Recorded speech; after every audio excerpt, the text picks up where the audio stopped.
Kwa kweli kiwango ni kizuri sana, na hii yote inatokana ni uwekezaji mkubwa kwa vijana wetu, hasa kuwekeza kwenye vipaji vidogo. Mpira waliotuonyesha Watanzania leo Serengeti Boys ni mpira kubwa, na kweli tuna haja ya kujivunia kwa timu yetu.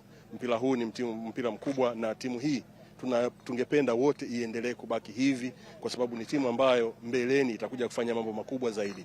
Kwa hiyo kama mwenyekiti wa kamati ya michezo ya wilaya ya Ubungo, kabisa kwa kile kilichofanyika leo, kwa mpira ule waliocheza, tumeona tumepoteza, lakini tumepoteza kwa penalty, lakini mpira tuliocheza tumeuona, wamecheza vizuri sana wachezaji wetu wa Serengeti Boys.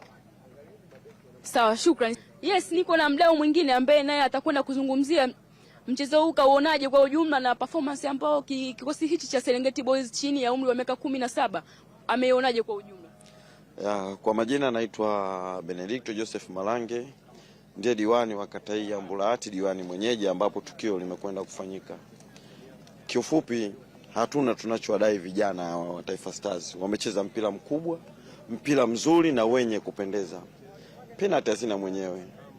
Tumecheza dakika 90, tumeweza kuongoza lakini wakarejesha. Tumekwenda kwenye mikojo ya penalty. Bahati haikuwa yetu, imekuwa kwao. Tunashukuru, lakini kwa hatua tuliofika ya finali ni hatua kubwa sana kimichezo. Tunaamini dunia sasa imeshajua kwamba Tanzania kuna timu ipo. Timu ya taifa hasa ya vijana iko vizuri, na tunaamini sasa hata timu yetu ya watu wazima imekwenda kutangazwa vizuri kupitia vijana. Kwa hiyo hatuna cha kuwadai hawa vijana. Wamefanya vizuri sana, zaidi ya sana. Sawa, shukrani sana. Vile kuna mdau mwingine hapa wa soka ambaye ametazama mchezo huu kuanzia dakika 45 za kipindi cha kwanza na kipindi cha pili dakika 45 zote 90 kwa ujumla.